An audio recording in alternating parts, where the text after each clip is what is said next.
चमचमाती हुई सी एक कार चिकन बिरयानी के रेस्टोरेंट के बाहर पार्क करके अमीरों का परिवार अंदर आ जाता है। तभी बानी आकर उनसे ऑर्डर लेती है। Good evening sir, Dawati chicken biryani restaurant में आपका स्वागत है। Your order sir.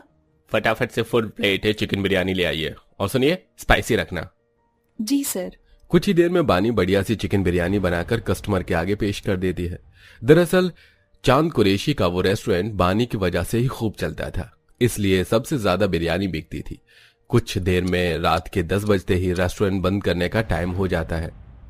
अच्छा, खुदा हाफिज चांद भाई, अब मैं चलती हूँ, काफी ज्यादा वक्त हो गया है। बानी बहन, इसी हफ्ते में तुम्हारा निकाह है ना? जी भाईजान, इसी हफ्ते है। सोच रहा हूँ तुम्हारे जाने के बाद मेरा बिरयानी का रेस्टोरेंट कितना चलेगा, मगर मेरी अल्लाह मियां से यही दुआ है कि वो तुम्हें खुशियां बख्शे। वैसे क्या करते हैं ससुराल वाले, अपना घर मकान कारोबार तो है ना? ये सुनते ही बानी दुखी लफ्जों में से बोलती है। नहीं भाईजान, मेरे ससुराल वाले बड़े सादे लोग हैं, और फिर गरीब घराने की लड़कियों से भला कोई अमीर क्यों रिश्ता जोड़ना चाहेगा। आप तो मेरे घर की परिस्थितियों से रूबरू हैं। आपके यहाँ नौकरी करके ही मैं अब तक अपने परिवार का खर्चा चला रही थी, लेकिन अब बाबा की इच्छा है कि मेरे हाथ पीले कर दें। अरे कोई नहीं बहने, एक दिन तो लड़कियों को अपने ससुराल जाना ही पड़ता है। बानी मध्यम वर्गीय परिवार की बेटी थी। घर में तंगी भरे हालातों के चलते चिकन बिरयानी के रेस्टोरेंट में काम करती थी, लेकिन अपने मायके में उसे खाने पीने का दुख नहीं उठाना पड़ा था। लेकिन जिस घर परिवार में उसका रिश्ता लगा था वो बहुत ही गरीब तबके के लोग थे, जिसमें घर के मुखिया घनश्याम दास, पत्नी गोमती, बड़ी बहू, बेटे, पोता, पोती, बेटी, कुल मिलाकर सभी 8 सदस्य थे। अरे मिथिलेश, पंकज, क्या कर रहे हो तुम दोनों? भाई मैं तो तुम दोनों भाइयों को बोल बोल कर थक गया हूँ। देखो तो मकान की हालत कैसी उजड़ी चमन सी हुई पड़ी है। अरे थोड़ा पेंट तो करवा देते, कम से कम घर में नई बहू आ रही है। माँ कहाँ से लाएं अब मकान पेंट करवाने के पैसे? तुम्हें सब पता तो है। कर्जे के दम पर तो मिथिलेश की शादी करवा रहे हैं, काम धंधे का भी वही हाल है। अभी हलवाइयों को देने के लिए ही पैसे कम पड़ रहे हैं, खाने का इंतजाम भी तो देखना है। खाने की बात आते ही सपना पारस दोनों खुश होकर पूछती हैं। पापा पापा, चाचू की शादी में क्या क्या बनने वाला है? मुझको तो चिकन बिरयानी खानी है। चिकन बिरयानी का नाम सुनते ही गरीब ससुराल वालों के चेहरे पर एक अरमान सा जग जाता है, क्योंकि गरीब भरी जिंदगी में आज तक परिवार ने कभी चिकन बिरयानी नहीं खाई थी। तभी पंकज मायूसी से कहता है, बच्चों, चाचू की शादी में चिकन बिरयानी नहीं बनेगा, केवल पूरी सब्जी ही बनेगी। ये सुनकर दोनों मुंह लटका लेते हैं और नन्ही सी सपना डबडबाई आंखों से बोलती है, पर पिताजी, दादी ने तो कहा था कि चाचू की शादी में चिकन बिरयानी बनवाने को। आप सब झूठ बोलते हो हमसे। वो तो मैंने दिल रखने के लिए बोल दिया, मगर इन दोनों को अभी तक याद है। हाय जाने हमारे घर के गरीब हालात ईश्वर कब दूर करेगा। बोलते बोलते गोमती की बूढ़ी आंखों से आंसू बरसने लगते हैं, तो बहू अनीता समझाती है, ये क्या माँ जी, ऐसी खुशियों भरी शुभ घड़ी में आप रो रही हैं? बड़ी मुद्दतों के बाद तो हम गरीबों के घर थोड़ी खुशियां चल कर आई हैं। खुश रहिए आप सब। सबके सब अपने चेहरे पर मुस्कान ले आते हैं और कुछ ही लोगों की बारात ले जाकर बानी को बहू बनाकर ले आते हैं, जहां पूरा का पूरा गरीब ससुराल खुशियों भरे दिल से नई दुल्हन का स्वागत करते हैं और जेठानी अनीता आरती उतारती है। आओ प्यारी देवरानी जी, हमारे इस छोटे से घर संसार में आपका भी स्वागत है। बानी अपनी जेठानी का आदर देते हुए उसके पांव छूती है। अरे अरे देवरानी जी, ये क्या कर रही हो? अपनी देवरानी को आशीर्वाद नहीं देंगे दीदी? भगवान तुम्हें सारी खुशियां दे देवरानी जी, तुम्हारे चेहरे की मुस्कान ऐसे ही बनी रहे। दोनों देवरानी जेठानी के बीच प्यार देखकर सास बलाएं लेकर बोलती है, भगवान तुम दोनों बहू के बीच ऐसे ही प्रेम बनाए रखे। भगवान का शुक्र गुजार करती हूँ जो उसने मुझे ज्यादा धन दौलत भले ही नहीं दी, लेकिन खुशहाल परिवार दिया है। बहू तुझसे कुछ छिपा नहीं है, केवल यही 2 कमरों का मकान है हमारे पास। ये भी पुरखों की देन है, अब तुझे इसी में ही गृहस्थी बसानी है। माँ जी, मैं तो खुश हूँ जो भगवान ने मुझे तोहफे में इतना भरा पूरा परिवार दिया है, जहाँ माता पिता, बहन जैसी ननंद, जेठानी और जेठ के रूप में बड़े भाई मिले हैं। मुझे और क्या चाहिए? बानी अपनी ससुराल की गरीबी को देखकर भी कोई गिला शिकवा नहीं जताती। सब सो जाते हैं। अगले दिन वो सुशील बहू की तरह सबसे पहले उठकर सब काम कर लेती है। इतनी देर में पूरा परिवार जाग जाता है। तब वो अपनी सास के पास आकर पूछती है, माँ जी, आप मुझे बता दीजिए, आप सब पहली रसोई में क्या खाएंगे? तभी सपना पारस झट से बोलते हैं, चाची चिकन बिरयानी बना दो ना, हमने कभी नहीं खाया है। तभी बबीता डांट लगाती है, पारस सपना चुप करो बेटा। पर ननन जी, अगर बच्चों का चिकन बिरयानी खाने का मन है तो मैं बना दूंगी, मुझे आता है। और वैसे भी पहली रसोई में मीठी चीज और पकवान तो सब बनाते हैं, मैं चिकन बिरयानी बना लूंगी। मिथिलेश जी, आप केवल मीट और बिरयानी के चावल ला दीजिए। ये सुनते ही मिथिलेश लाचारों की तरह मुंह देखने लग जाता है, क्योंकि उसकी जेब बिल्कुल खाली थी। तभी दुखाली से भरकर सास गोमती बोलती है, अरे नई बहू, रहने दे, पहली रसोई में चिकन बिरयानी बनाना अच्छा थोड़ी लगेगा।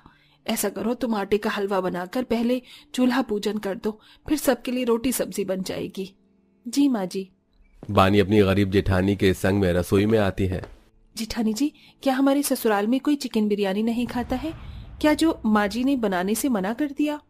चिकन बिरयानी का नाम सुनते ही अनीता का दिल खाने के लिए तरसने लगता है और वो भरी आंखों से दुख जताकर बोलती है, ऐसी बात नहीं है देवरानी जी, लेकिन इस घनघोर गरीबी में हमारे पतियों के लिए हम सबका पेट भरवाना ही हर दिन के लिए चुनौती है। तुम ही बताओ, ऐसे में हम गरीब ससुराल वाले चिकन बिरयानी कहाँ से खाएंगे? पता चले अगर एक दिन हम चिकन बिरयानी खा भी लें तो अगले ही 2 दिनों तक दाल रोटी के लिए भी आफत हो जाएगी। हम में से किसी ने भी आज तक चिकन बिरयानी नहीं खाई। ये सुनकर गरीब बहू को अपने ससुराल वालों के लिए बहुत दुख लगता है और सब रूखी सूखी सब्जी रोटी मन मार कर खाते हैं।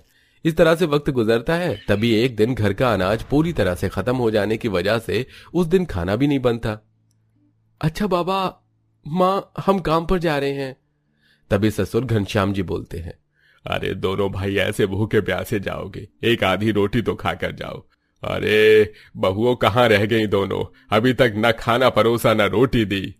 तभी दोनों निराश चेहरा भरा लेके आती हैं और छोटी बहू बोलती है, बाबूजी, घर में अनाज का एक भी दाना नहीं है जो हम खाना बना सकें। ऐसे हालात बन जाने पर घनश्याम खुद को ही धिक्कारते हुए आशाहीन होकर बोले, अरे हे ऊपर वाले, ये कैसी घड़ियां दिखा रहा है। जिनके घरों में अन्न की कदर नहीं, उनको तू रज कर देता है और मेरा परिवार भूखा है। बाबा आप चिंता मत करो, हम दोनों भाई जा रहे हैं ना, शाम तक कहीं से भी कमाकर पैसे ले आएंगे। दोनों लेबर चौक पर आकर बैठ जाते हैं, जहां एक रेडी पर गरम गरम चिकन बिरयानी बिक रही थी। उसे देखकर दोनों खाने के लिए ललचा से जाते हैं। इतनी बढ़िया खुशबू आ रही है चिकन बिरयानी की, खाने को जी ललचा रहा है। आखिर बच्चे हो या बड़े, दिल तो सबका बराबर करता है मनपसंद खाने को, लेकिन शायद हम गरीबों का नसीब नमक रोटी के सिवा बिरयानी खाना नहीं लिखा है। किसी तरह आधे दिन खाली बैठने के बाद दोनों को मजदूरी का काम मिलता है, जिससे वो थोड़े आलू चावल घर लाते हैं। अजी आ गए आप, राशन लाए हैं? हाँ, फिलहाल ये थोड़े आलू चावल लाया हूँ, वही बना दो। बहू उस जरा से आलू चावल को रसोई में लेकर आती है और कुछ सोचने लगती है। माना कि अभी मेरे पास इतने पैसे नहीं है कि मैं चिकन खरीद कर ला सकूं, लेकिन मैं आलू की बिरयानी बनाकर सबको खिला सकती हूँ। बानी पूरे दिलो मन से आलू की मसालेदार बिरयानी बनाकर गरीब ससुराल वालों को परोसती है, तो वो शौक से खाते हैं। अरे वाह बहू, हमको तो मालूम ही नहीं था कि आलू बिरयानी भी बनती है और इतनी स्वादिष्ट भी लगती है। सच में भाभी, आलू बिरयानी गजब की बनी है। हाँ, लेकिन चिकन बिरयानी इससे भी टेस्टी होती है ननन जी। और एक दिन मैं आप सबको चिकन बिरयानी बनाकर जरूर खिलाऊंगी।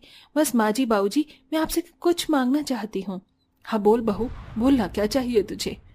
इजाजत माँ जी काम करने की। मैंने बाजार में एक बिरयानी की शॉप देखी है, वहां मैंने अपने लिए काम करने की बात की है। घर के अंदर 4 पैसे आएंगे तो हम सबको खाने पीने के लिए दिल नहीं तरसाना पड़ेगा। ठीक है बहू, तेरी इच्छा है तो कर ले। अगले दिन से बानी बिरयानी के शॉप पर जाती है, जहां वो पहले तो उस बिरयानी बनाकर दिखाती है और फिर काम पर रख लेते हैं।